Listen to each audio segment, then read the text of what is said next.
Baik, selamat malam Bapak Ibu sekalian. Malam Pak Seto. Kita jumpa lagi pada malam hari ini dalam pengajaran KPKS Hieronymus. Kita akan masih melanjutkan topik kita Konsili Vatikan, Tradisi dan Kitab Suci yang akan dibawakan oleh Pak Seto ya Pak. Kita buka pertemuan malam hari ini dengan doa yang akan dibawakan oleh Pak Helmi. Silakan Pak. Ya, selamat malam Bapak Ibu. Izinkan saya buka dengan doa.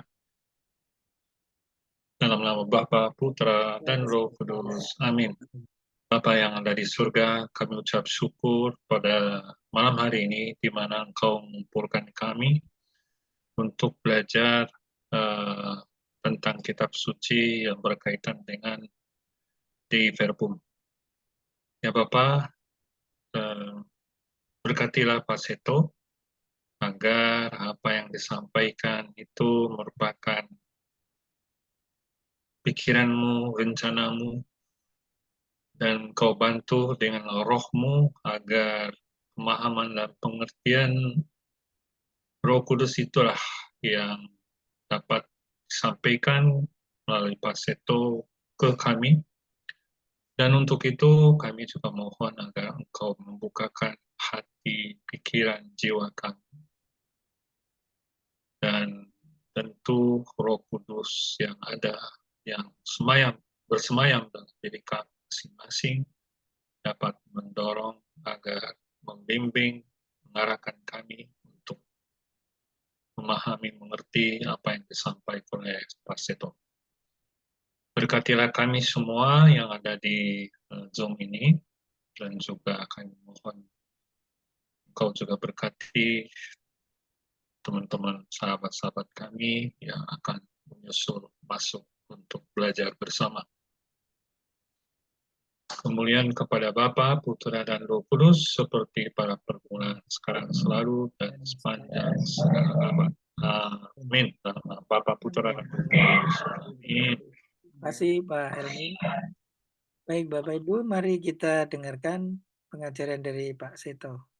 Silakan Pak. Baik, selamat malam Ibu, Bapak, dan saudara-saudara semua. Malam ini kita akan lihat bab terakhir dari Dei Verbum ya. Jadi ini bab terakhir, bab 6. Judulnya Kitab Suci dalam Kehidupan Gereja. Nah, bagian ini Bapak Ibu yang sebenarnya membuat kita sekarang bisa membaca Alkitab sendiri-sendiri. Kalau boleh tahu, saya ingin tahu jawaban Bapak Ibu. Pertama kali punya Alkitab tahun berapa? Saya 88, Pak. 88. Umur 28. Umur 28, tahun 88. Ya, segitu, Pak. Ya. Kayaknya sama deh Pak, kita bareng gitu. Oh, Tapi saya baru SMP kelas 2. Duluan ya. oh, oh gitu. Cuman itu Ya, saya dari bawa, karena saya belajar Alkitab dengan dengan guru saya, guru SMP namanya Bu MM Sutianti, itu yang dari situ saya pertama kali buka kitab sirah gitu. Tapi kalau yang lain dulu, saya juga punya cerita sendiri. Saya 81, Pak. 81. Waktu kelas 81. SD kelas 1. Saya kan sekolah di sekolah Kristen, jadi udah mulai Oh, baca dari situ. ya. Kemudian yang lain 71, Pak. berapa? 71. Iya, 71. saya dikasih hadiahin bapak saya. Luar biasa. Belum Iya, Tapi dicetak. pasti belum Deuterokanonika itu Alkitab. Batak, Pak. Oh, bahasa Batak. Ya, yang lain. Tapi belum tentu baca pada tahun-tahun itu. Wah, Saya saya baru bertanya punya dulu, Pak. punya dulu ya. Saya Baru baca, Bacanya punya dulu. 2 tahun kemudian. Saya itu tradisi keluarga, Pak. Tradisi keluarga lu baca Alkitab. Nah, kalau saya sendiri, kalau di rumah ya, itu ya sebelum saya lahir ya bapak saya punya macam-macam terbitan Alkitab. Jadi di rumah macam-macam lah, banyak sekali bapak saya punya edisi terbitan macam-macam. Yang setelah saya dewasa dan bekerja di lembaga Biblika, baru saya tahu, oh ini buku ini saya dulu waktu kecil punya, pernah buka, pernah baca gitu. Karena koleksi Alkitab bapak saya mungkin ada banyak lah, satu deret begini. Macam-macam terbitannya, ada yang cuma satu kitab, ada yang perjanjian baru saja, ada yang lengkap, ada yang bahasa Jawa ejaan lama, ada gambarnya, judulnya bukan Alkitab, tapi Babat Suci, ada juga. Jadi itu kalau perkenalan awal ya di situ saya baca. Kemudian juga baca buku-buku cerita Alkitab. Saya heran lagi ketika buku besar yang saya baca waktu kecil, saya temukan juga di perpustakaan lembaga Biblika. Ini kayaknya pernah baca ini dulu. Dan nggak usah ini pasti ini yang buku saya dulu. Gitu. Kemudian kalau jarak antara mempunyai dan membaca, jauh apa enggak? Antara punya Alkitab, terus membaca Alkitab. Jauh, Pak. Baru pertanyaan terakhir. Beli Alkitab sendiri tahun berapa? Tahun 2029, tahun 2019. Yang ini, yang pertanyaan terakhir ini yang jahat. Kapan beli Alkitab? 2007. Dapat hadiah. Ada loh yang sampai ini nggak pernah beli Alkitab. Ya, beneran ada. Nah, kemudian begini, kalau di dalam gereja Katolik, ya sebelum ada edisi yang kita gunakan sekarang, itu sudah ada terbitan, sudah ada terjemahan. Ada yang untuk belajar, ada yang untuk ini liturgi, bacaan liturgi. Tapi kemudian tahun 68 ya, tahun 68, itu gereja Katolik masuk dalam kerjasama dengan gereja-gereja lain di dalam Lembaga Alkitab Indonesia.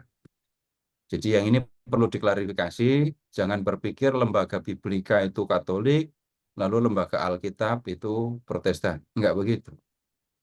Kalau Bapak Ibu melihat struktur organisasi di lembaga Alkitab, jangan kaget kalau pernah melihat Romo Kardinal, ya itu menjadi pembina Yayasan LPI.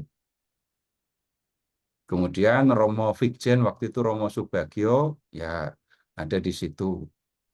Pembina yayasan loh ya.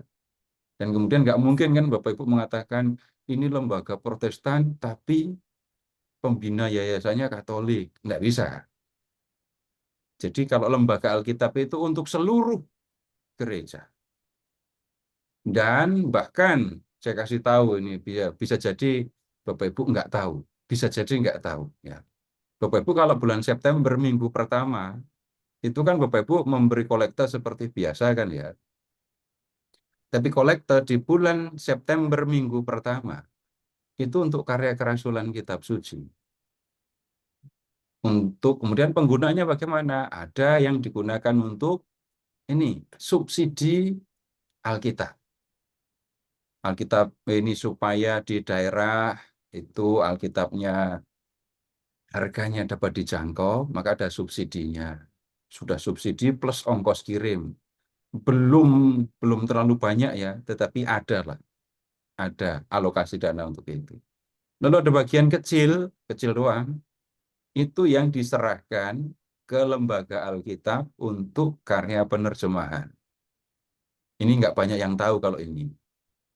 Jadi ada bagian, walaupun kecil ya, dibandingkan jumlah yang ini kecil, tetapi ada yang dikirim ke lembaga Alkitab. Dan ini bukan berita minggu lalu, bukan berita tahun lalu, tapi dari lama, dari Mungkin sudah sebelum tahun 80 sudah. Nah, kemudian sekarang Bapak Ibu mau sehari 3 kali beli Alkitab, selama masih di Pulau Jawa pasti bisa kan ya, kalau mau. Baca Alkitab sendiri di rumah, baca sampai mata sakit juga bisa. Tapi Bapak Ibu yang sudah Katolik ya, sebelum tahun 65, bisa jadi jarang atau nggak pernah baca Alkitab. Saya tidak mengatakan Bapak Ibu tidak tahu cerita Alkitab, tidak tahu isi Alkitab, tapi enggak baca pribadi. Memang ada yang lahir sebelum tahun 65, yang sudah Katolik sebelum tahun 65.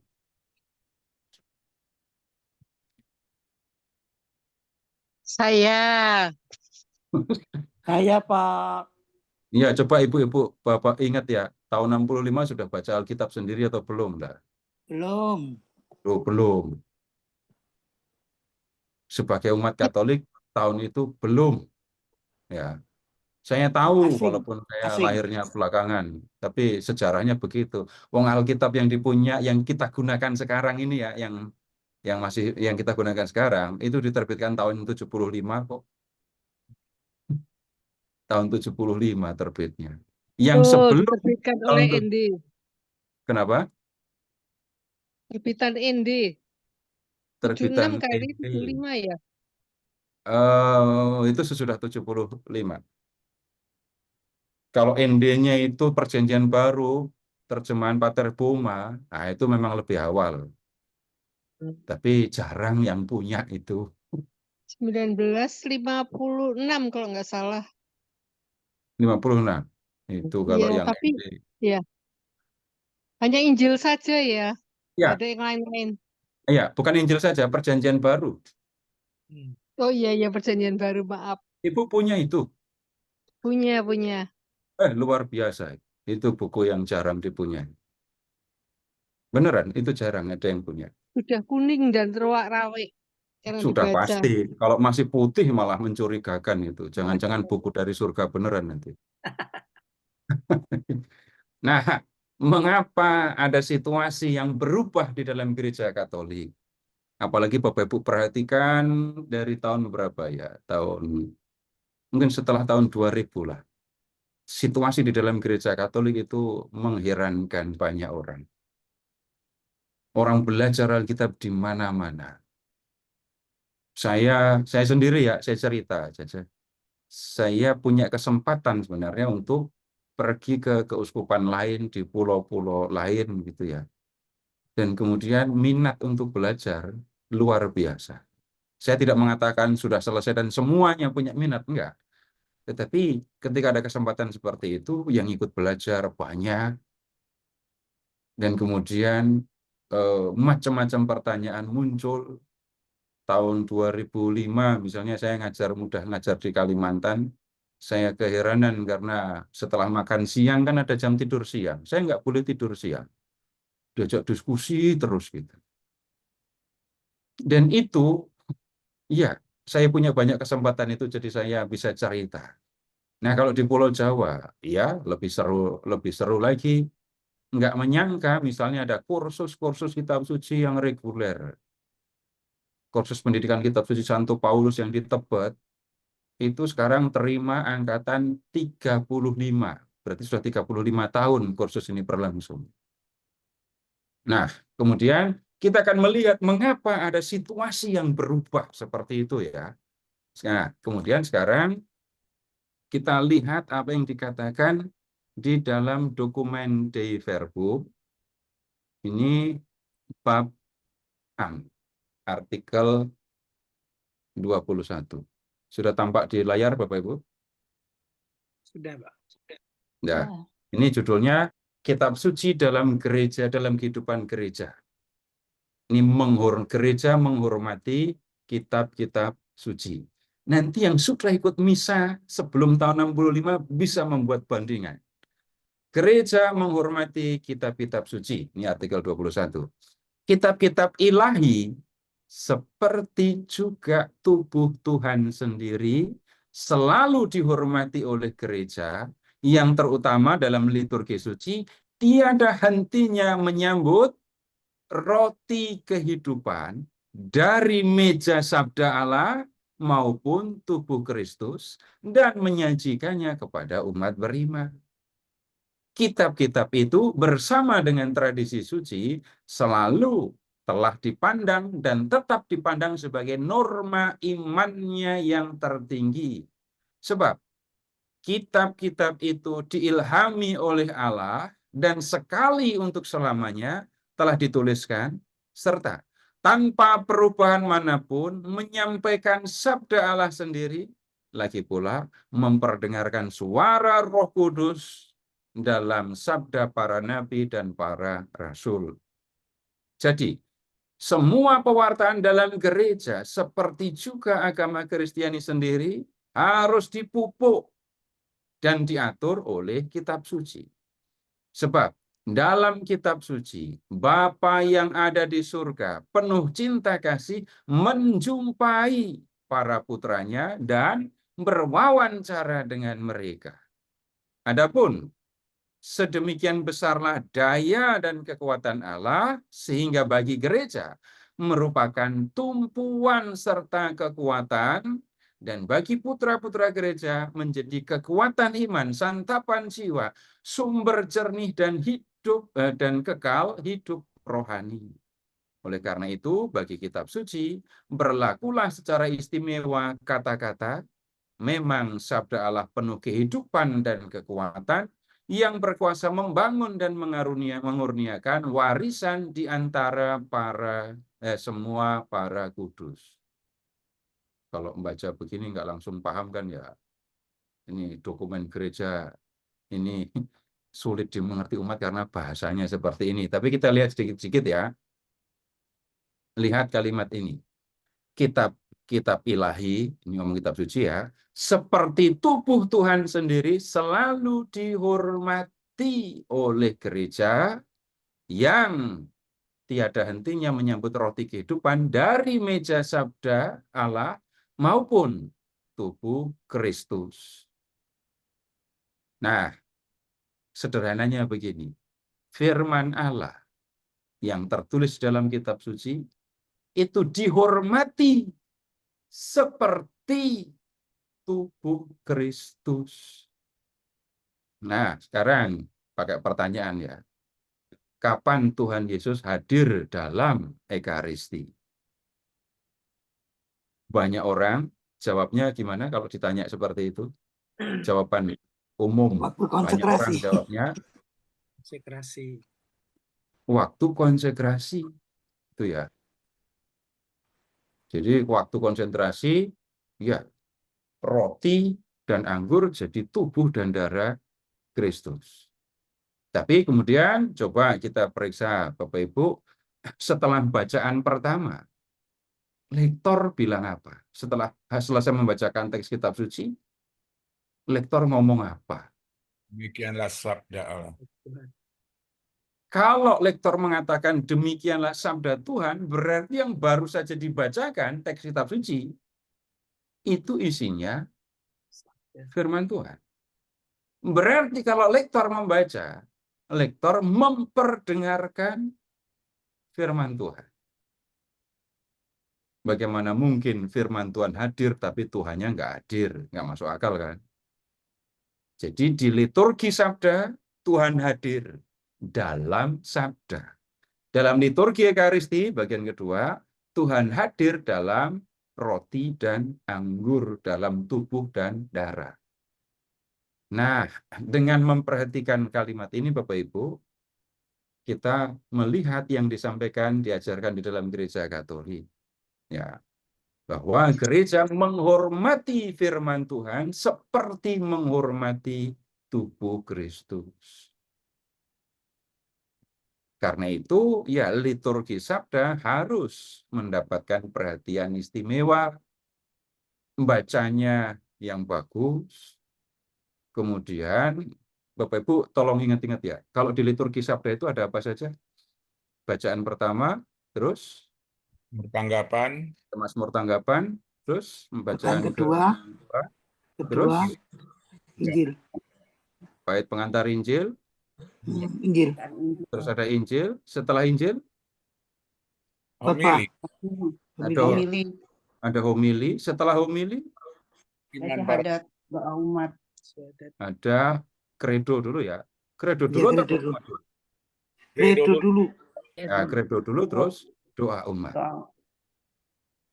Nah, bacaan pertama, kedua, dan kemudian Injil, itu kita mendengar Tuhan berbicara.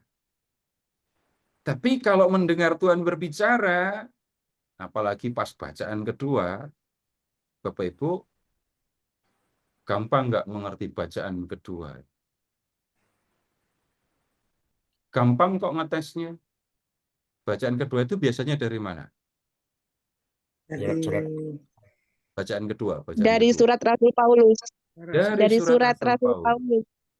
Ya, dan surat-surat lain. Tolong sebutkan 10 ayat yang Bapak Ibu ingat dari surat Paulus. 10 kalimat ya. Udah dipotong. 5 kalimat yang Bapak Ibu ingat dari surat Paulus yang dibacakan di hari Minggu. Saya tidak akan menyangkal, tidak akan mengejek, tidak akan merendahkan. Enggak. Tetapi mengapa kok kita enggak ingat? Gak ingat. Ya. Kenapa kok Nggak kita ingat. enggak ingat? Jawabannya sebenarnya sederhana saja. Walaupun waktu itu Bapak Ibu ada lembaran, lalu lektor membaca, saya ngikuti yang di lembaran, tapi tetap saja saya nggak ingat. Saya tidak meremehkan, saya tidak menyalahkan, apalagi merendahkan. Enggak. Tetapi kemudian perhatikan bacaan pertama, bacaan kedua, dan Injil. Lalu ada homili. Homili itu tugasnya adalah menjelaskan isi firman Allah supaya dipahami dan dapat diterapkan. Itu homili. Yang paling banyak digunakan untuk materi homili, bacaan pertama atau kedua? Injil. Kedua. Benar, bacaan kedua yang dijadikan materi homili. Kalau saya Injil, Injil. tapi seru. Injil. Bacaan biasanya. Bacaannya kan ada 3. Bacaan pertama, Gabungan. bacaan kedua, dan Injil. Nah, yang paling banyak didiskusikan, dibicarakan yang mana? Injil, Pak. Injil, Pak. Ada juga yang kemudian mengeluh, bacaan pertama enggak, bacaan kedua enggak, Injil juga enggak. Gitu. Ya, lainnya. Yang praktis. Nah, homili itu tugasnya menjelaskan firman Allah supaya dipahami dan dapat diterapkan. Nah, kalau bicara tentang ini homili, seringkali yang jadi materi bacaan Injil. Bacaan kedua kadang cuma disebut. Saya tidak buat survei ya, jadi jangan minta saya bertanggung jawab mana buktinya, mana surveinya. Silahkan Bapak Ibu lihat sendiri. Nah, kemudian efeknya apa? Seolah-olah umat Katolik nggak kenal surat Paulus. Padahal setiap minggu dibacakan. Nah, kemudian ya nyatanya seperti ini. Jadi dalam liturgi sabda, balik lagi ya, kita mendengar Tuhan hadir dan berbicara. Dan gereja menghormati firman itu. Dan bahkan Bapak Ibu, ingat-ingat ya, kalau pas bulan September minggu pertama ada perarakan bawa Alkitab apa enggak? Di paroki atau di paroki keuskupan tertentu gitu ya. Itu bukan perarakan dari sakristi masuk gereja keliling kota. Di Alkitab Flores ya, jarak. Pak, ya? Hah? Di Flores. Atau di mana? Iya, saya nggak sebut, tapi kalau yang pernah tahu, mungkin Bapak-Bapak yang pernah lihat boleh sebut. Dan jarak keliling kota, luar biasa. Nah, kemudian penghormatan terhadap kitab suci seperti itu. Berikutnya kita lanjut ya.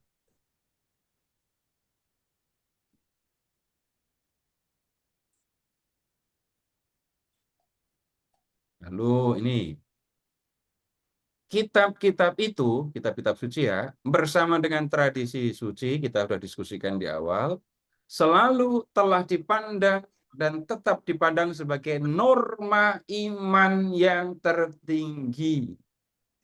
Sebab kitab-kitab itu diilhami oleh Allah dan sekali untuk selamanya telah dituliskan dan tanpa perubahan manapun menyampaikan sabda Allah sendiri.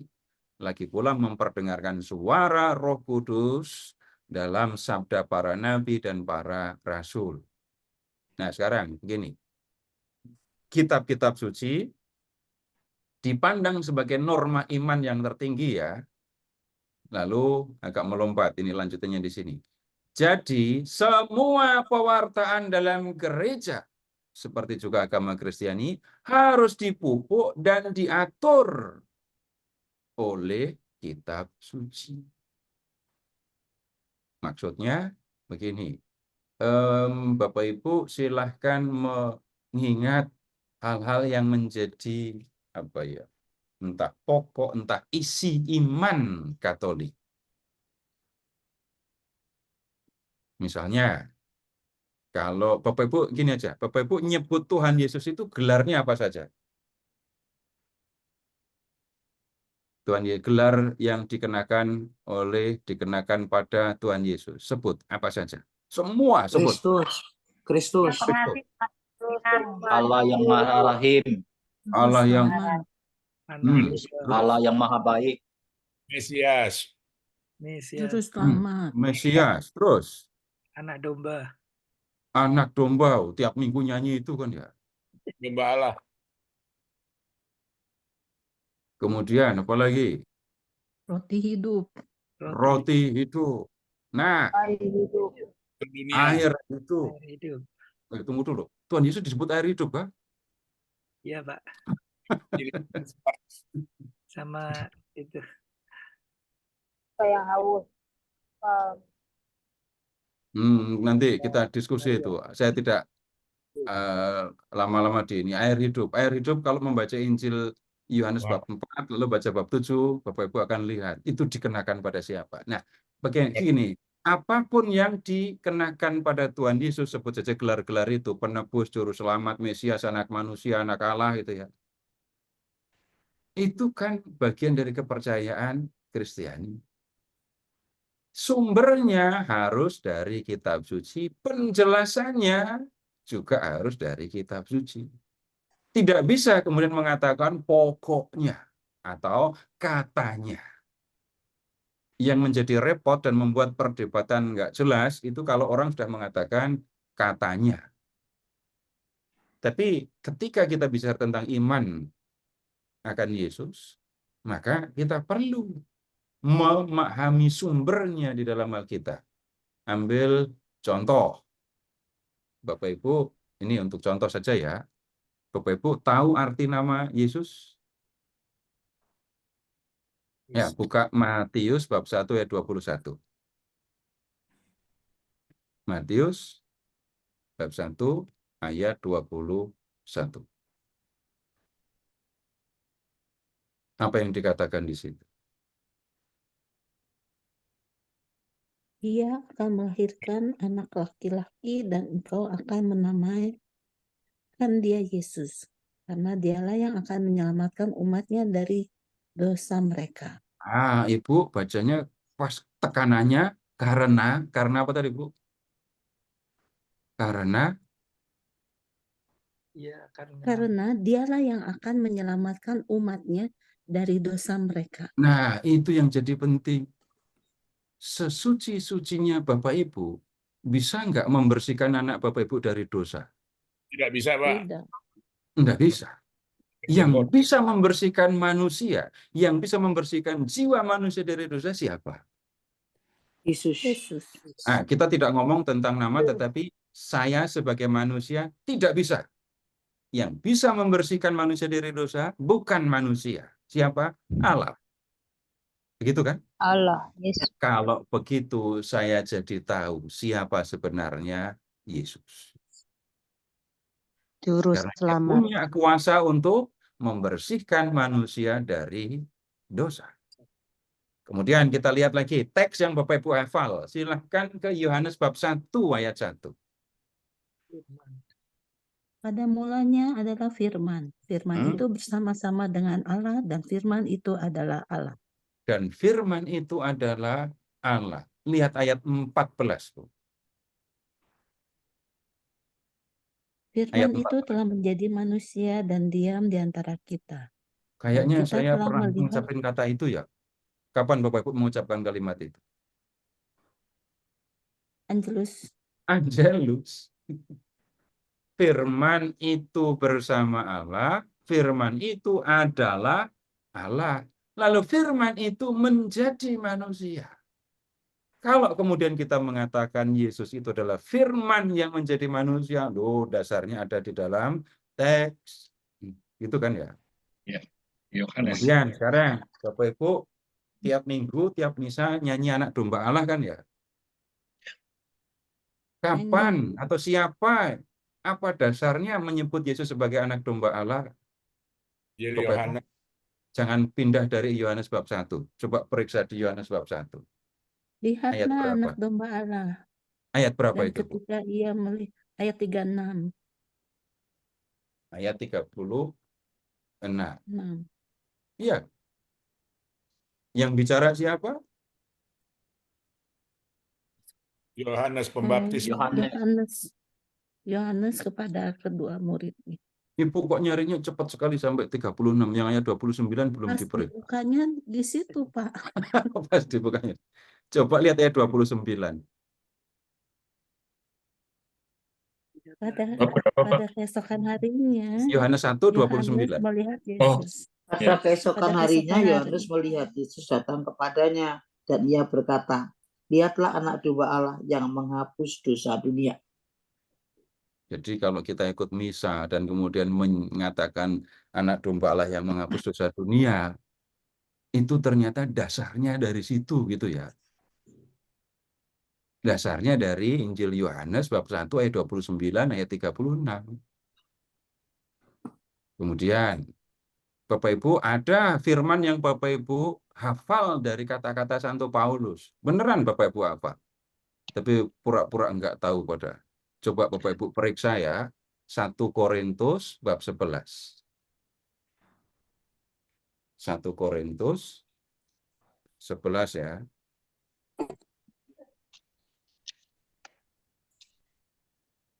1 Korintus 11. Saudara-saudaraku, Oh, aku telah diberitahukan Allah. Nah, kemudian biasan kepada ya, Bapak Ibu sekarang ayatnya lihat. berapa? Ya, tunggu dulu saya sebutkan ini ayatnya ya.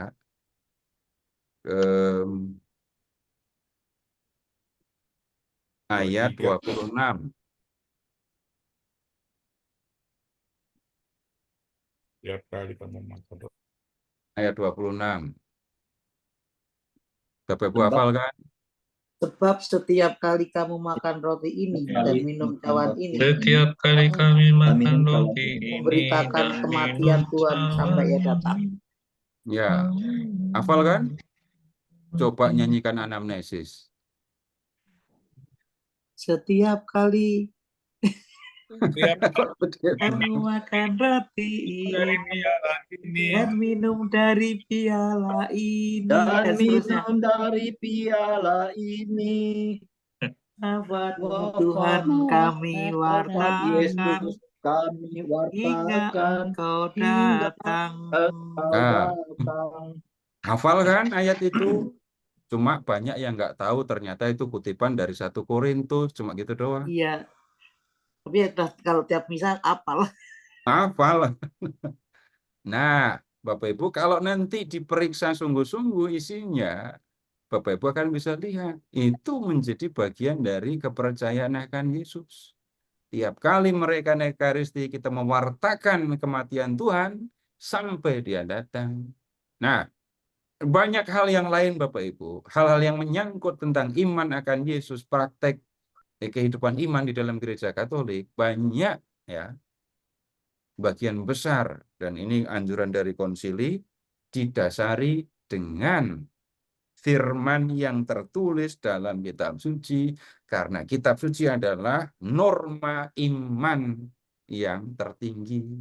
Begitu prakteknya.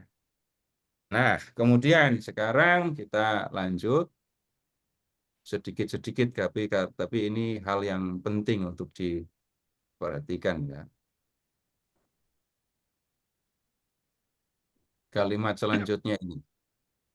Sebab dalam kitab-kitab suci, Bapa yang ada di surga, penuh cinta kasih, menjumpai para putranya dan berwawancara dengan mereka.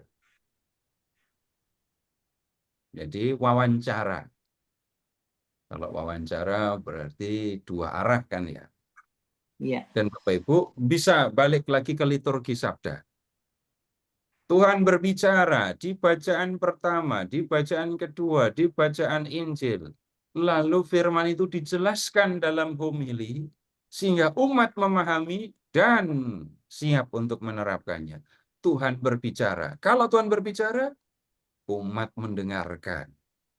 Maka, ya kemudian buku lembaran misa itu ditiadakan. Prinsipnya kan, Tuhan berbicara, saya mendengar. Maka yang aktif itu adalah telinga, pikiran, dan hati saya. Itu kalau sudah ini Tuhan berbicara. Terus, Bapak Ibu pernah nggak ngomong sama orang, orangnya kayak dengerin, tapi diem saja, nggak nanggepi? Pernah. Rasanya gimana? Bapak Ibu ngomong serius, orang itu kayaknya nanggepi, terus habis itu diem aja, terus pergi. Salah. Akan ada suasana yang aneh kan? Nah, kalau Tuhan berbicara, maka kemudian umat mendengarkan, berusaha memahami, dan habis itu menanggapi. Kalau di liturgi, di misa, lihat Bapak Ibu ada Mazmur tanggapan. Kemudian ada aku percaya. Berikutnya ada doa umat. Jadi Tuhan berbicara, saya menanggapinya. Tanggapannya bisa dengan pujian, bisa dengan ungkapan kepercayaan, bisa dengan doa. Nah, hal yang sama Bapak Ibu dilakukan di mana-mana. Setiap kali kita membaca kitab suci sendiri misalnya ya, kita mendengar Tuhan bicara kepada saya, dan saya berpikir sungguh-sungguh untuk memahami apa yang dikehendaki oleh Tuhan. Kalau saya sudah memahami, kemudian saya menanggapi, tanggapannya itu berupa doa. Sehingga jelas wawancaranya, Tuhan berbicara, saya mendengarkan, lalu saya menanggapi dengan doa, dan Tuhan mendengarkan. Nah, doa yang seperti ini, doa yang merupakan tanggapan terhadap firman Tuhan, Bapak Ibu, itu umumnya ya lebih menyangkut jiwa daripada raga. Kok bisa? Ya, kalau Bapak Ibu membaca kitab suci secara pribadi atau dalam komunitas nggak apa-apa, lalu berusaha mendengarkan dan kemudian mencoba memahami dan menanggapi. Kalau misalnya begini, Bapak Ibu kan yang paling sering digunakan sebagai bacaan, baik APP, bulan kitab suci, dalam macam-macam pertemuan itu kan orang Samaria yang murah hati kan ya. Kalau mendengar bacaan orang Samaria yang murah hati, doanya isinya apa jadinya? Minta apa kepada Tuhan? Kalau nyebut permohonan ya, minta apa?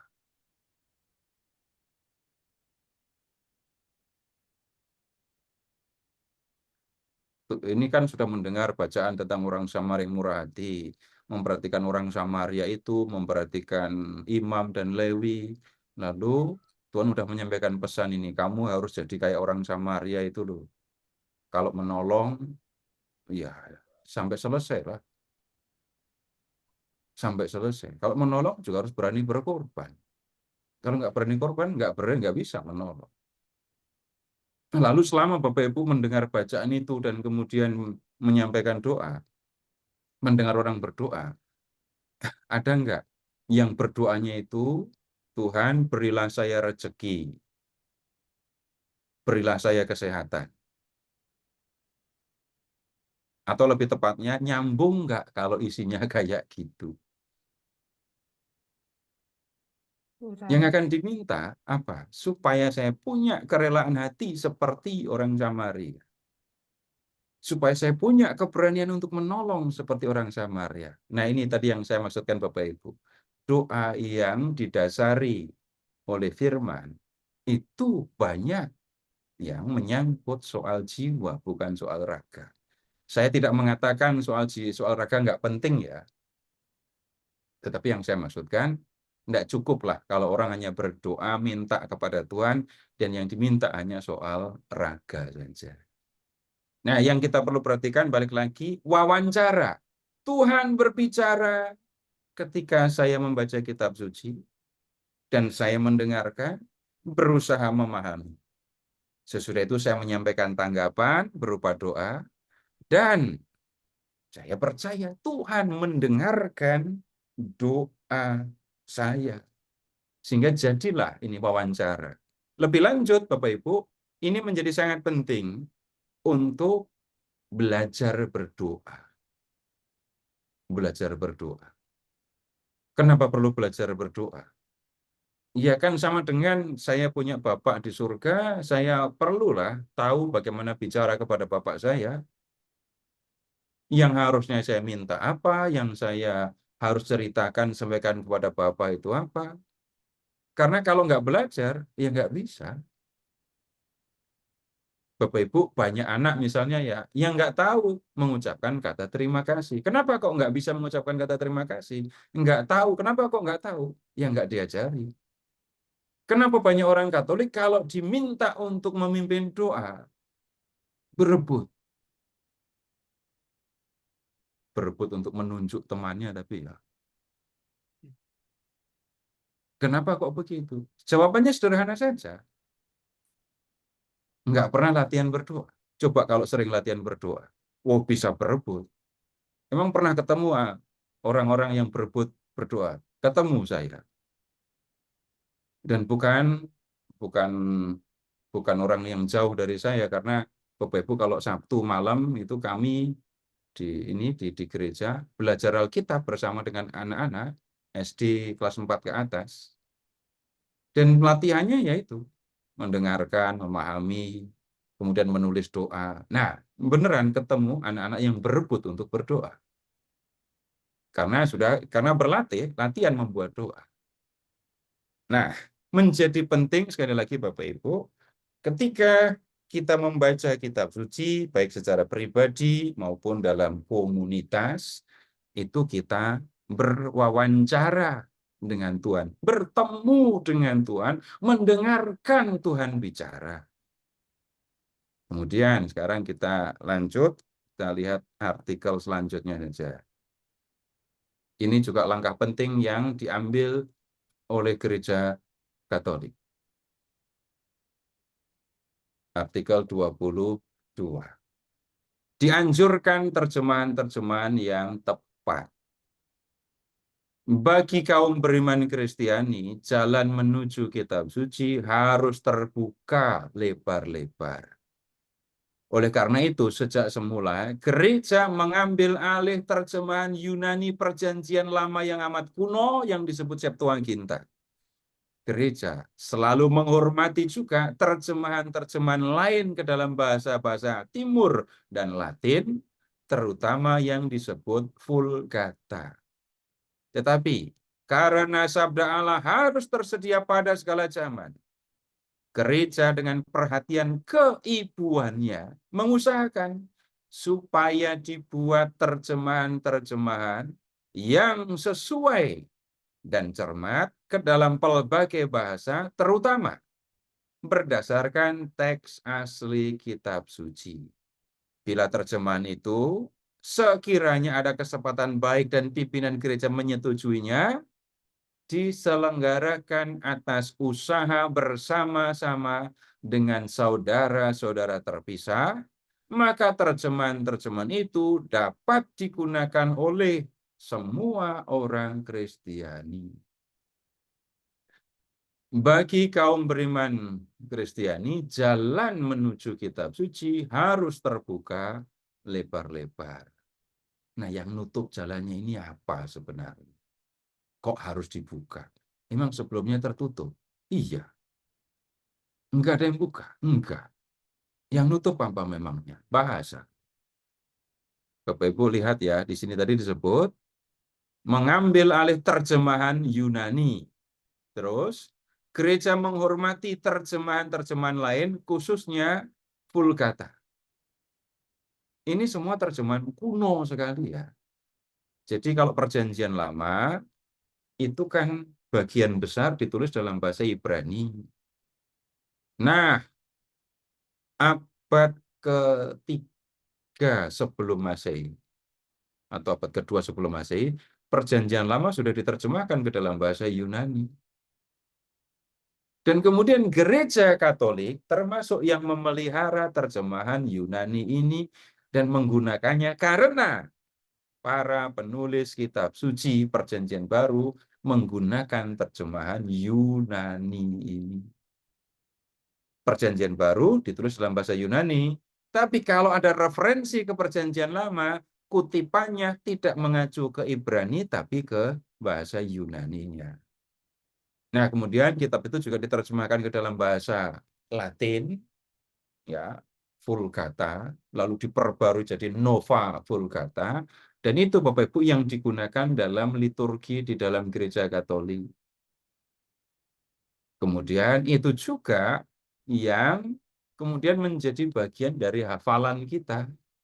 Nah, sekarang gini dulu, yang saya sampaikan ini tadi, gereja sejak semula mengambil alih terjemahan Yunani perjanjian lama. Sekarang Bapak Ibu kita periksa ya untuk contoh.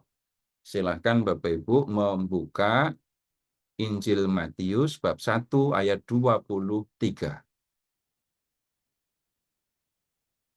Matius 1:23.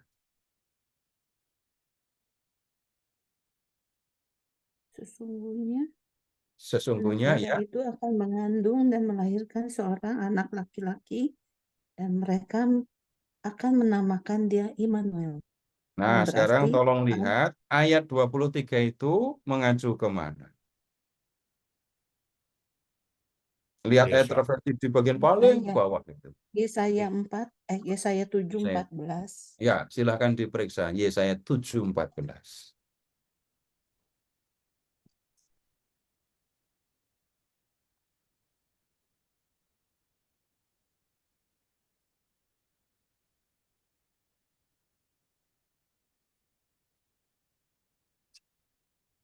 Sudah ketemu? Belum, bentar. Sudah, Pak. Silahkan dibaca. Itu Tuhan sendirilah yang akan memberikan kepadamu suatu pertanda. Sesungguhnya seorang perempuan muda mengandung dan akan melahirkan seorang anak laki-laki, dan ia akan menamaikan dia Immanuel. Ya, sekarang periksa baik-baik. Jadi Bapak Ibu ada di Yesaya atau di Matius? Yesaya, Pak. Bapak Ibu di Yesaya ya. Saya baca Matius, Bapak Ibu perhatikan Yesaya.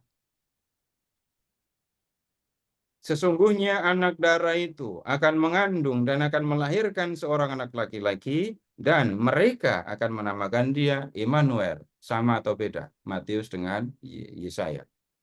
Beda.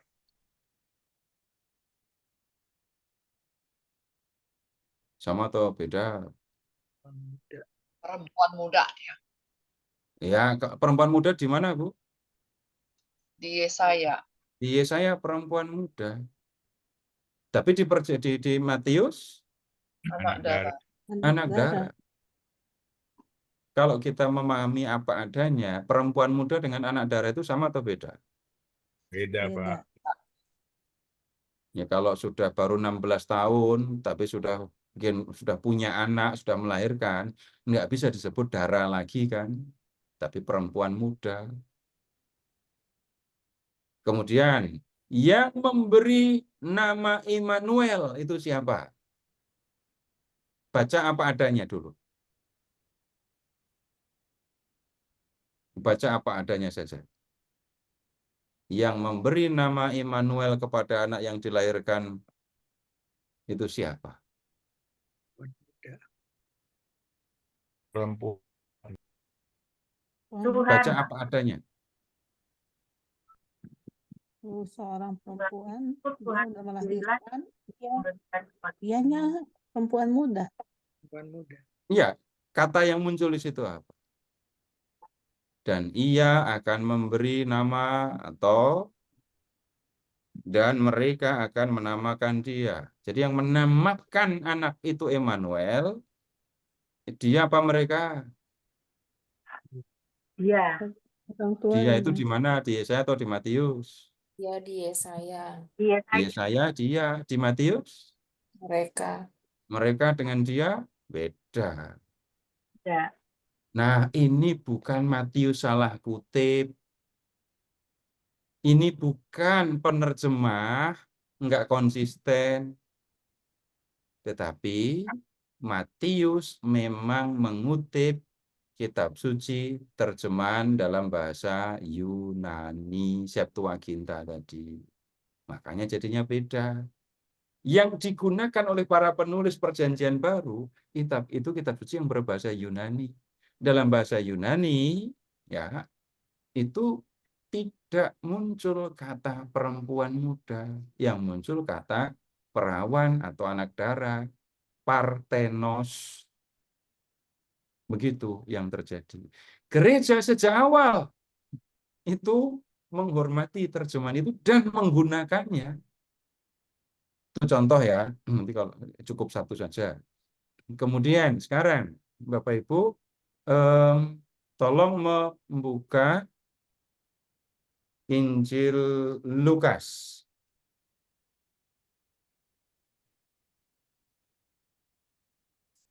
Bab 1.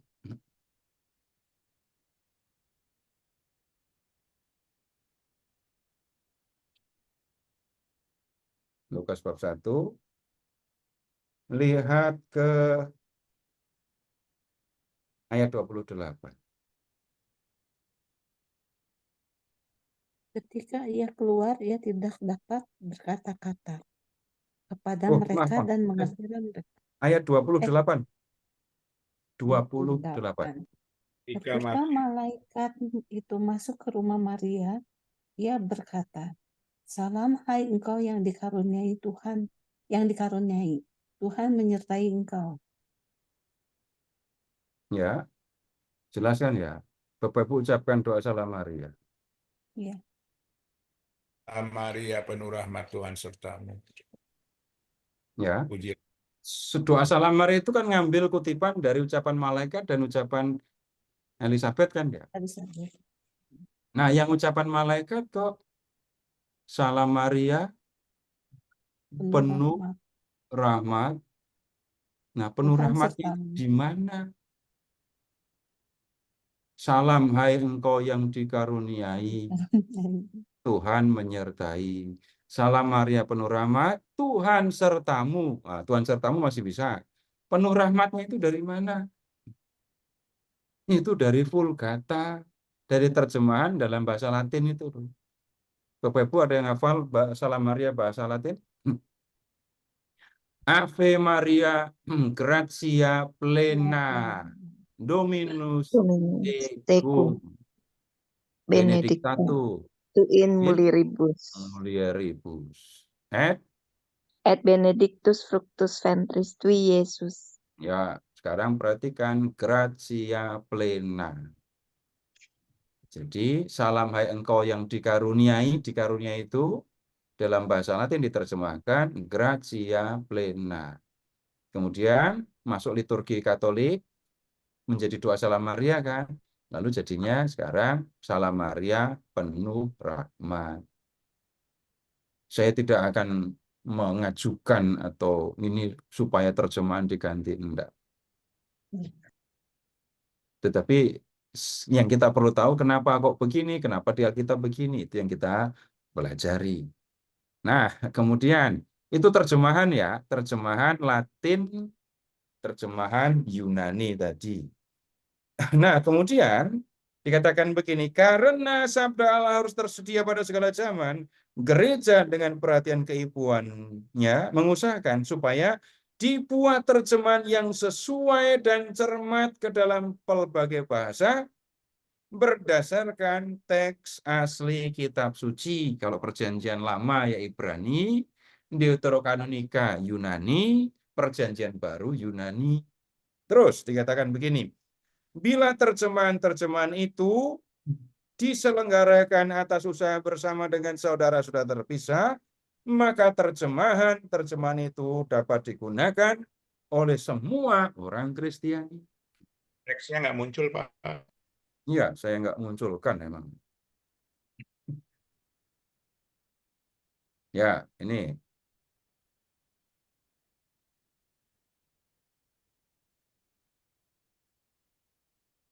Tetapi karena sabda Allah harus tersedia pada segala zaman, gereja dengan perhatian keibuannya mengusahakan supaya dibuat terjemahan yang sesuai dan cermat ke dalam pelbagai bahasa.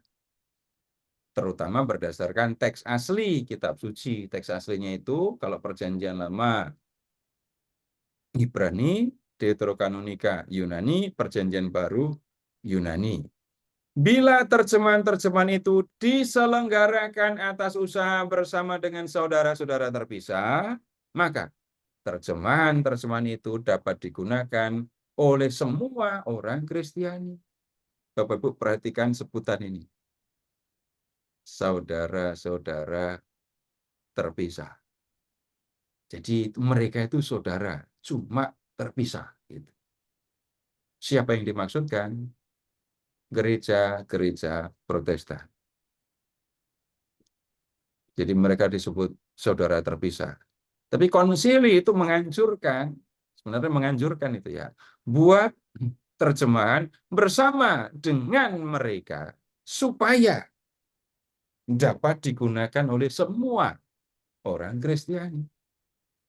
Menjadi penting bisa digunakan oleh semua orang Kristiani. Nah, kalau ini bicara tentang terjemahan, berulang kali sebenarnya saya mendengar ungkapan begini, kenapa kok gereja Katolik enggak buat terjemahan sendiri? Itu yang muncul kemudian apa nyebutnya ya, gengsi komunitas gitu ya. Masa gereja Katolik yang sebesar ini nggak bisa buat terjemahan sendiri? Nah, pertanyaan ini mengandaikan dua hal. Satu, tidak membaca Konsili Vatikan kedua Dei Verbum artikel 22. Dua, tidak mempelajari sejarah penerjemahan kitab suci dalam gereja Katolik. Nah, sekarang begini dulu. Sebelum Konsili Vatikan kedua, gereja Katolik itu sudah membuat terjemahan kitab suci. Dari tahun ya 50-an. Kalau di perjanjian baru ada seorang pastor SPD namanya Pater Boma, itu yang menerjemahkan perjanjian baru ke dalam bahasa Indonesia. Menurut saya terjemahnya tetap keren karena tampilannya itu ada terjemahnya lalu ada catatan kakinya. Kemudian yang perjanjian lama itu ini ada cerita yang setelah disadari lalu dianggap sebagai tindakan yang gila, nggak masuk akal, aneh gitu ya. Di tahun yang sama, tahun 50-an ya, para ahli dari gereja-gereja lain di Protestan itu ya, itu membuat terjemahan kitab suci di Bogor. Ya. Kemudian romo-romo ahli-ahli kitab suci Katolik di Cicurug, tahu Cicurug kan ya? Soalnya saya nggak tahu. Cicurug itu di mana? Saya tahu Romo, itu di dekat Bogor, antara Bogor Sukabumi. Antara Bogor Ya, Sukabumi. Belum sampai Sukabumi ya? belum sampai. Di sana paroki, ya, Cicurug. Ya. Di Cicurug ahli Katolik buat terjemahan kitab suci. Di Bogor, ahli-ahli Protestan buat terjemahan kitab suci. Yang diterjemahkan sama. Tapi yang gereja ahli Katolik menerjemahkan ini nanti diterbitkan untuk umat Katolik. Yang gereja-gereja Protestan ini nanti diterjemahkan, diterbitkan untuk orang-orang Protestan gitu. Teksnya sama. Diterjemahkan dua kelompok yang berbeda. Ini yang Pater Grunen menyebutnya ini tindakan yang gila, itu aneh. Karena apa? Kitab sucinya sama. Ini untuk keperluan umat Allah. Kok bisa buat terjemahan dua sekaligus? Nah, yang ahli-ahli Katolik itu kemudian membuat terjemahannya terus sampai selesai terjemahannya. Dan itu menurut saya juga terjemahannya luar biasa. Karena ada terjemahannya rapi, kalau pas puisi ya membuat barisnya juga bagus. Ada ayat referensinya lengkap, banyaklah ayat referensinya. Terus ada catatan kaki, ada pengantar. Diterbitkan jilid demi jilid. Sampai selesai. Terus sudah selesai, muncul anjuran dari Konsili Vatikan kedua. Buat terjemahan bersama dengan saudara-saudara terpisah. Menerjemahkan dari tahun 50 sampai tahun 65, ya segitulah. Tenaga, pikiran, uang, banyak sekali. Terus habis itu muncul seruan, buat ya kerjasama dengan gereja-gereja lain, supaya ada satu terjemahan yang dipakai bersama. Kalau kita ngomong manusiawi, gitu ya, kerja lama, keluar duit banyak, lalu disuruh meninggalkan pekerjaan ini. Reaksi wajarnya gimana?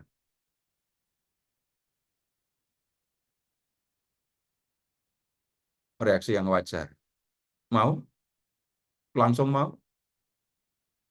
Sudah selesai loh terjemahan. Bukan belum selesai, bukan belum dimulai, bukan baru dimulai. Sudah selesai. Kalau Bapak Ibu ini ke lembaga Alkitab, kebesaran hati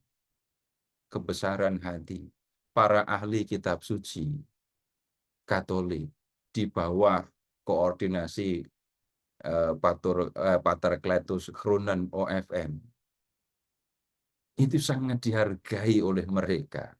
Kenapa? Mengikuti anjuran Konsili Vatikan kedua, ahli-ahli Katolik termasuk terjemahan Perjanjian Baru yang di Flores tadi ya, ahli-ahli Katolik ini udah meninggalkan terjemahannya, lalu dari KWI, kalau dulu Mawi ya, itu kirim utusan ke konsultasi nasional, pertemuan nasional, gereja-gereja di bawah lembaga Alkitab untuk ngurus terjemahan ini. Nah, satu orang utusan, ya nggak satu sih, pimpinannya satu, diutus tahun 68, diutus untuk datang ke ini pertemuan perwakilan gereja-gereja itu, dan kemudian di wakil gereja Katolik mengatakan, kalau pakai bahasa Lukas ya, kami mau masuk dalam kerjasama dalam lembaga Alkitab bersama dengan gereja-gereja yang lain. Utusannya itu namanya Pater Zegwart MSC itu. Dan kemudian ketika datang ya suasananya suasana curiga. Ini masalah gereja Eropa, Katolik sama Protestan dibawa ke sini kan masalahnya. Ada orang Katolik datang ke pertemuan lalu mengatakan mau gabung dengan mereka. Sempat ada yang tidak setuju. Saya baca transkripnya jadi saya ngerti. Ada yang sempat nggak setuju, tapi kemudian ya diterima dengan sangat baik. Sekali lagi hal yang sangat penting disampaikan itu adalah kebesaran hati para ahli Katolik untuk meninggalkan terjemahannya. Terus habis itu wujud kerjasamanya bagaimana? Deuterokanonika, terjemahan yang sudah jadi, diserahkan kepada tim lembaga Alkitab untuk diperiksa supaya ya kurang lebih sama, sejalan gayanya dan seterusnya dengan kitab-kitab yang lain. Jadi sekarang sesudah itu, ya, yang kita temukan adalah Alkitab yang digunakan bersama oleh seluruh umat Kristiani di Indonesia. Yang membedakan edisi Katolik dengan Deuterokanonika. Dan terjemahan itu ya digunakan terus dari tahun 75. Kan tadi bagi umat beriman Kristiani jalan menuju kitab suci dibuka lebar-lebar. Nah, menyambut terbitan terjemahan bersama tahun 75 ini, nah dimulailah ini hari Minggu Kitab Suci Nasional untuk memperkenalkan kitab suci, untuk ya mengajak umat membaca kitab suci. Tahun 77 resmi dari konferensi dari Mawi ajakan untuk menyelenggarakan Minggu Kitab Suci Nasional. Minggu nggak cukup, jadilah kemudian menjadi bulan Kitab Suci Nasional, September. Tujuannya apa? Mengajak umat untuk membaca kitab suci. Nah, jadi terjemahan sudah dibuat dan kemudian umat sudah diajak membaca. Kemudian jalannya sudah dibuka, ajakan sudah, terjemahannya sudah, dan semua yang bisa berbahasa Indonesia akan bisa membacanya. Pertanyaan berikutnya, kenapa kok sulit sekali diajak membaca Alkitab? Jawabannya apa?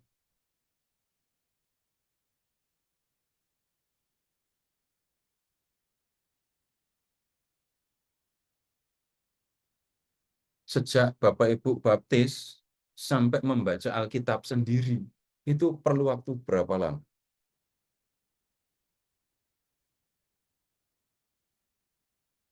Ini saya tidak bicara sinis, kita melihat apa adanya. Untuk melihat ke depan, bukan untuk bukan untuk merendahkan masa lalu, bukan. Kenapa umat Katolik banyak yang nggak mau membaca Alkitab? Ada yang kalau membaca Alkitab, itu tangannya langsung panas.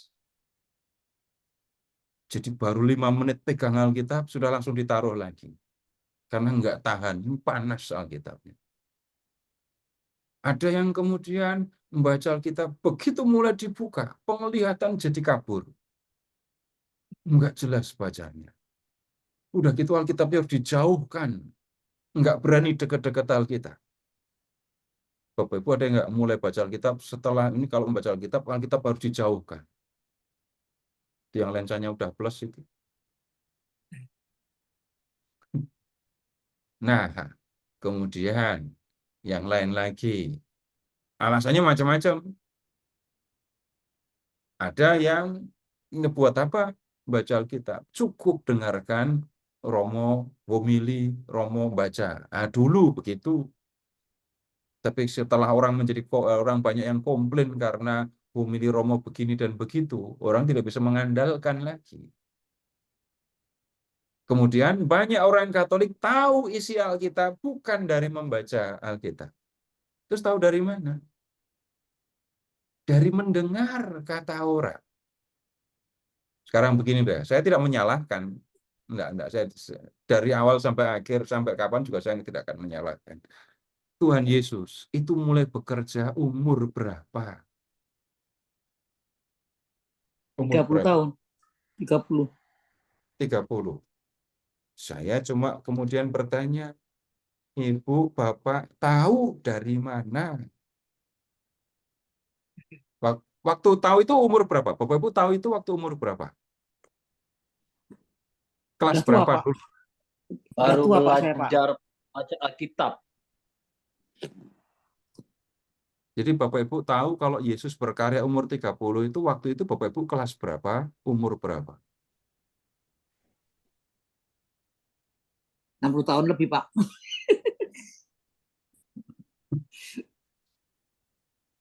Ada yang dari kecil kan ya? Kecil mah belum Waktu ada, jadi Pak. Saya, Pak. muridnya Kak Seto Saya di enggak. Paskalis.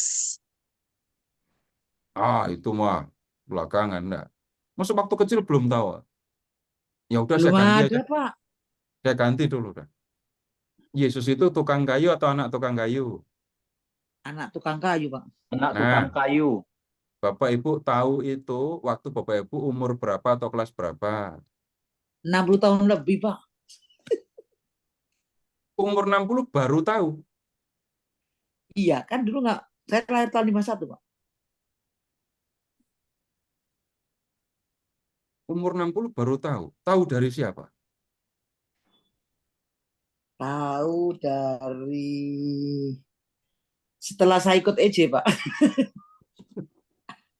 Ini masa nggak ada yang waktu kecil ikut apa itu entah sekolah minggu, sekolah Katolik, gitu. Kalau Masa nggak Belum ada? ada, Pak, di kampung saya. kalau saya Iya, kecilnya dari bukan sekian Katolik, banyak yang Pak Seto. hadir, apakah nggak ada yang sekolahnya sekolah Katolik? Sekolah negeri Pak Seto.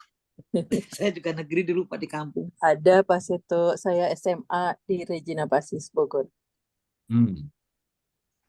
Terus SD-nya dulu, wah ini aneh ini. SD.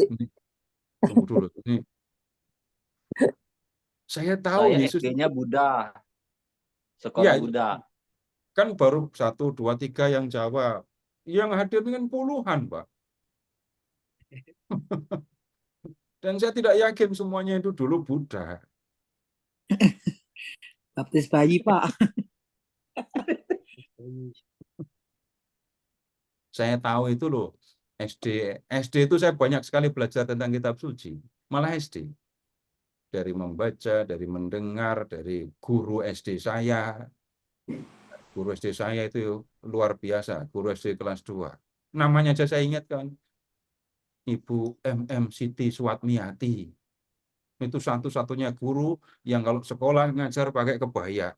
Dan rambutnya pakai konde. Pakai sanggul. Itu yang banyak bercerita.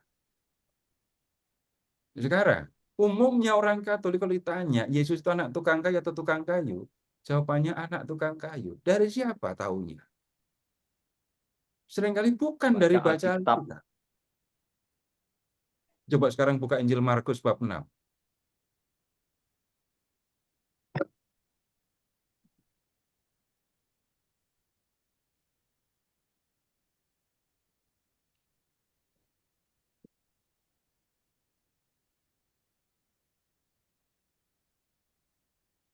Markus bab 6.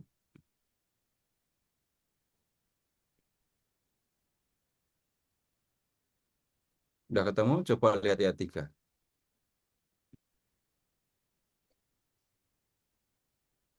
Bukankah ia anak tukang Bukankah kayu, ia ini anak tukang Maria kayu? saudara Yakobus? Markus bab 6 ayat 3, Ibu. Coba diperiksa lagi.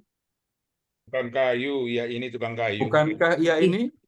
Bukankah ia ini tukang kayu, Tukang anak kayu. Maria? Enggak, saya tidak menyalahkan. Tapi Ibu membaca apa yang di memori kan. Bukan apa yang Betul. ditulis. Itu enggak, saya tidak mengatakan salah. Kecuali saya minta Bapak Ibu buka Matius bab 13 itu. Bukankah dia ini anak tukang kayu? Saya sengaja pilih yang Markus. Nah, sekali lagi nih begini. Banyak orang Katolik punya pengetahuan tentang Tuhan Yesus, tentang firman Tuhan. Dulu ya, bukan dari membaca langsung, tapi dari mendengar, entah dari guru, entah dari guru resmi di sekolah ya, entah guru sekolah minggu, dan lain-lain. Tapi kemudian yang dilakukan di dalam gereja Katolik selanjutnya adalah buka kitab suci, baca sendiri. Contoh yang lain lagi, yang itu tadi yang saya sebut pertama. Yesus mulai berkarya umur 30, tahu dari mana? Ada di dalam teks? Ada. Coba Bapak Ibu lihat Lukas bab 3. Ada ayat 23. Lukas bab 3 ayat 23. Tapi pertama kali tahu itu itu dari Alkitab atau dari kata orang? Banyak yang Dari dari kata Kaseto. kata orang. Jadi begini Bapak Ibu, yang saya ajak Bapak Ibu untuk melihat situasi ini. Dulu kita banyak tahu dari mendengar. Dulu banyak orang Katolik tahu dari banyak mendengar. Nah, tahun 65 ini, Konsili Vatikan II mengajak umat untuk baca kitab suci. Jalan menuju kitab suci sudah dibuka lebar. Semua bisa membaca, ya, yang bisa membaca bisa berinteraksi, membaca langsung apa yang ada di dalam teks kitab suci. Nah, kemudian sekarang kita lihat yang berikutnya ya. Ini Pak Narto, kalau malam ini nggak selesai, satu pertemuan lagi Pak ya. Iya Pak. Nah, sekarang begini, Bapak Ibu pernah baca Alkitab dan nggak ngerti yang tertulis nggak? Iya. Baca kitab suci terus nggak ngerti maksudnya apa ini gitu. Sering. Pernah, Pak. Sering. Yang nggak pernah itu jangan-jangan nggak pernah baca gitu ya. Mulai membaca Alkitab akan berulang kali di banyak kesempatan nggak ngerti yang dimaksudkan itu apa. Banyak. Dan ya, caranya nggak bisa lain, tetap belajar. Ada orang-orang yang dipercaya untuk memperhatikan tentang isi kitab suci, untuk menolong umat mengerti isi kitab suci. Ini ya, artikel 23. Tugas kerasulan para ahli Katolik. Mempelai sabda yang menjadi daging, yakni gereja, dengan bimbingan Roh Kudus, berusaha memperoleh pengertian yang semakin mendalam tentang kitab suci, supaya tiada hentinya menyediakan santapan sabda-sabda ilahi bagi para putranya. Oleh karena itu, gereja dengan tepat pula memajukan usaha mempelajari para bapak gereja yang suci dari timur maupun dari barat, serta liturgi-liturgi suci. Nah ini dulu, yang ini. Para ahli kitab suci Katolik dan ahli teologi lainnya dalam kerjasama yang erat harus berusaha supaya mereka di bawah pengawasan wewenang mengajar yang suci dengan upaya-upaya yang tepat menyelidiki dan menguraikan kitab suci sedemikian rupa sehingga sebanyak mungkin pelayan sabda ilahi dengan hasil yang baik dapat menyajikan santapan kitab suci kepada umat Allah untuk menerangi budi, meneguhkan kehendak, dan mengobarkan hati sesama untuk mengasihi Allah. Konsili Suci mendorong para putra gereja, para ahli kitab suci, supaya dengan sekuat tenaga yang selalu segar dan dengan sangat tekun meneruskan karya yang telah dimulai dengan baik menurut kehendak gereja. Nah, yang kita perlu perhatikan ini para ahli kitab suci ya. Tugas mereka itu adalah menyelidiki dan menguraikan kitab suci sedemikian rupa sehingga ya, ini yang utama ini dulu, menyelidiki dan menguraikan kitab suci. Dengan hasil baik dapat menyajikan santapan kitab suci kepada umat Allah untuk menerangi budi, Nah, meneguhkan kalau kehendak sudah menguraikan dan isi kitab suci, ini untuk siapa? Untuk para pelayan sabda. Jadi tugasnya adalah menolong para pelayan sabda supaya mengerti kitab suci. Kemudian para pelayan sabda inilah yang kemudian menyajikannya kepada umat. Sehingga umat itu mengalami bagaimana firman itu menerangi budi, meneguhkan kehendak, dan mengobarkan hati sesama untuk mengasihi Allah. Nah, siapa itu ahli-ahli kitab suci? Saya bukan ahli ya. Saya cuma punya kesempatan untuk belajar, lalu menemani umat untuk belajar. Saya baca banyak buku, saya belajar, ya saya dulu belajar bahasa Ibrani, belajar bahasa Yunani, kemudian ya membaca kitab suci, membaca macam-macam buku, dan ya di buku-buku itu begini, ada buku yang langsung bicara tentang teks Ibrani, Yunani, gitu ya. Dan ini diperlukan supaya kita bisa mengerti yang tertulis itu sebenarnya apa. Memperhatikan bahasanya. Kemudian kalau, ini yang berikutnya, ada yang tidak berfokus kepada bahasa, tapi memperhatikan maksud dengan mengacu kepada teks-teks yang lain. Sekarang begini, kalau Bapak Ibu membaca Injil gitu ya, Matius, Markus, Lukas, Tuhan Yesus kan sering kali ketemu sama orang Farisi kan ya. Paling sering dia berlawan orang Farisi. Kalau kita hanya membaca teks yang ada, yang dihadapi, perikop yang dihadapi, kita belum akan mendapatkan pemahaman yang memadai siapa sebenarnya orang ini. Lalu belajarnya atau yang dipelajari bagaimana?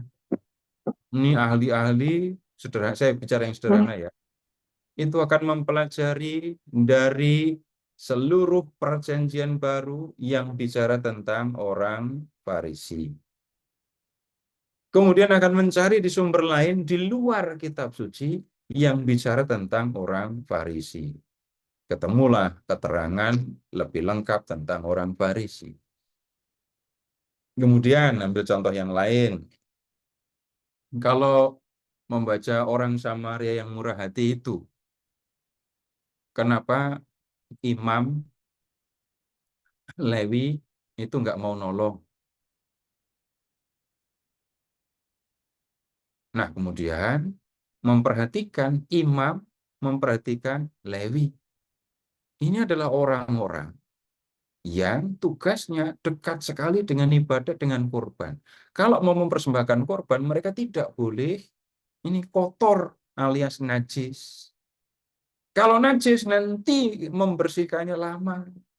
Kotor tapi nggak kelihatan najis itu. Nah, ketika dicari, dipelajari, ketemulah kita misalnya kalau membaca kitab Imamat, kita akan ketemu ini yang membuat orang najis. Daging binatang haram, darah, kusta. Loh, tapi lihat di kitab bilangan ada menyentuh jenazah, menyentuh mayat yang ada di padang. Itu membuat orang najis. Orang ini imam dan Lewi nggak mau repot. Kalau nyentuh jenazah, najis dia nanti. Sedangkan orang Samaria, kenapa sampai disebut orang Samaria? Siapa mereka ini? Siapa dia orang Samaria ini? Lalu dicarilah penjelasan. Gini Bapak Ibu, saya bicara apa adanya, bukan menghina, bukan mengejek ya. Ketika bicara tentang orang Samaria, sebenarnya keterangan tentang orang Samaria itu ada di 2 Raja bab 17. Tapi ketika orang membaca sendirian, itu belum tentu bisa menemukan, oh ini toh orang Samaria ini. Belum tentu bisa. Bahkan selama saya belajar, ya lumayan lama lah saya belajar. Tapi menemukan yang seperti itu, bukan pertama-tama saya menemukan ini di dalam Alkitab, ketemu ini di kitab apa gitu, enggak begitu.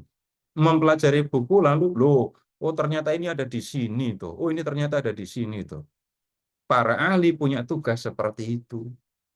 Sehingga kalau berbicara tentang orang Samaria yang murah hati itu, saya juga bisa memberikan keterangan siapa orang Samaria ini. Mengapa Tuhan Yesus menjadikan orang Samaria ini sebagai tokoh protagonis, ya kan, tokoh baik. Sedangkan imam dan Lewi yang dikenal sebagai orang baik dan soleh, orang suci, malah menjadi tokoh antagonis. Ilmu tafsir, tugas para ahli, ya menjelaskan hal yang seperti ini. Atau kemudian gini, saya Bapak Ibu sudah siap untuk bahan-bahan bulan kitab suci? Kalau Bapak Ibu lihat di pertemuan keempat, itu ada puisi, isinya doa ya. Dan kalau Bapak Ibu membaca apa adanya, jangan-jangan kalau nggak bingung malah tertawa.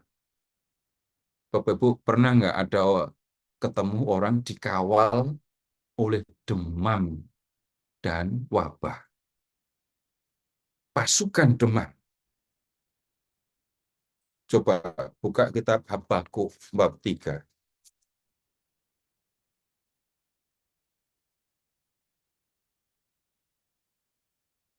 Habakuk bab 3.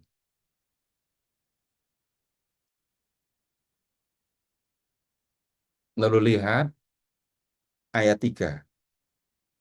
Allah datang dari negeri Teman, dan yang Maha Kudus dari pegunungan Paran. Keagungannya menutupi segenap langit, dan bumi penuh dengan pujian kepadanya. Ada kilauan seperti cahaya, sinar cahaya dari sisinya, dan disitulah terselubung kekuatannya. Allah datang, lalu dilingkungi oleh cahaya. Sekarang lihat ketika Allah datang, ayat 5.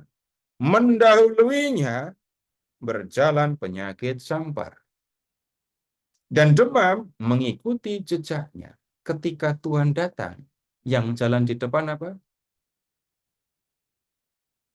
Penyakit sampar. Yang jalan di belakang Tuhan apa? Demam. Kalau udah baca begini terus mikir sendiri.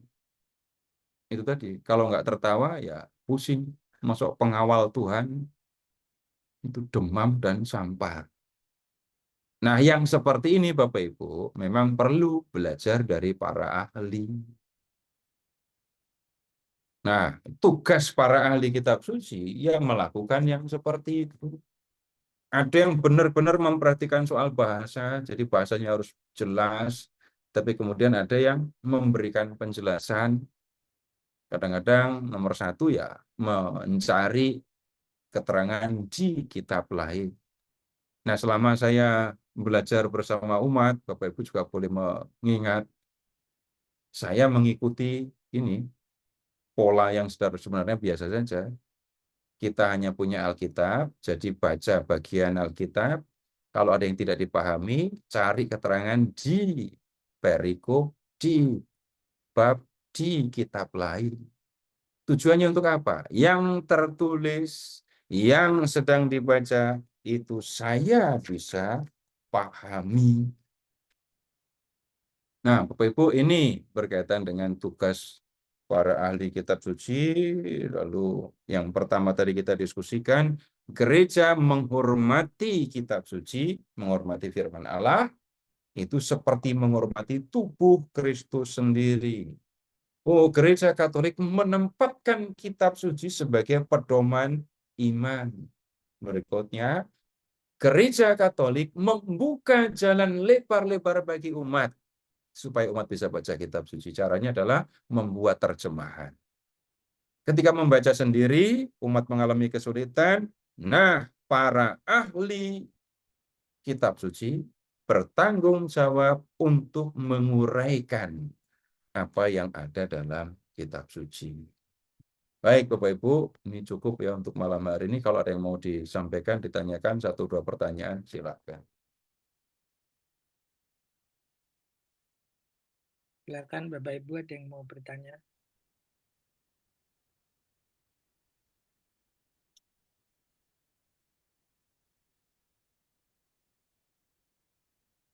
Belum ada.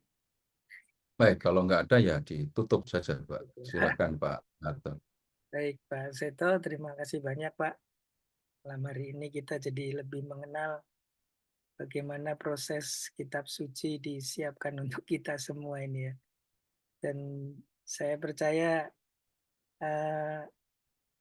Ya, kita bisa belajar dengan Pak Seto ini sungguh luar biasa karena ketemu dengan ahlinya lah. Iya, Pak. Baik, kita masih akan satu sesi lagi mungkin Pak ya untuk di event Iya, Bu. Pak, satu sesi lagi. Oke. Di minggu depan kita ikuti terus Bapak Ibu sekalian menuntaskan di Verbum ini. Baik, kita tutup pertemuan malam hari ini dengan doa yang akan boleh dibantu Pak Roy. Pak Roy masih Baik, terima kasih Pak. Baik, terima kasih Pak Seto, Bapak Ibu semua, terima kasih. Masih bertahan sampai jam 8:30. Mari kita satukan hati kita dalam nama Bapa dan Putra dan Roh Kudus. Amin. Allah Bapa Maha Kasih, kembali kami aturkan rasa syukur dan terima kasih untuk pertemuan KPKS Harinimus dari Paroki Stefanus Bapak. Kami menerima begitu banyak pencerahan dari pembimbing yang kami kasihi Pak Seto Marsuno. Maka kami mohon Bapak berkatilah Pak Seto, berkatilah kami semua. Pimpinlah kami Bapak agar sehari demi hari lewat pertemuan ini kami semakin diperkaya, semakin diperkuat sebagai umat-Mu yang masih berziarah dalam kehidupan ini. Sehingga apa yang kami terima, apa yang kami ketahui, bukannya sekedar pengetahuan, tetapi meresap dalam hati kami dan mampu kami wujudkan dalam kehidupan kami. Sebagai saksi kasih-Mu yang diutus, berbagi kasih tengah keluarga dan sesama. Sebentar lagi kami akan beristirahat Bapa, semua kami serahkan dalam tangan-Mu. Semua doa dan ucapan syukur ini selalu kami haturkan dalam nama Yesus Kristus Putra-Mu yang tunggal Tuhan kami yang bersama dengan Dikau dalam persatuan Roh Kudus hidup dan berkuasa Allah sepanjang segala masa. Amin. Dalam nama Bapa dan Putra dan Roh Kudus. Amin. Terima kasih Pak Roy. Terima kasih. Malam, selamat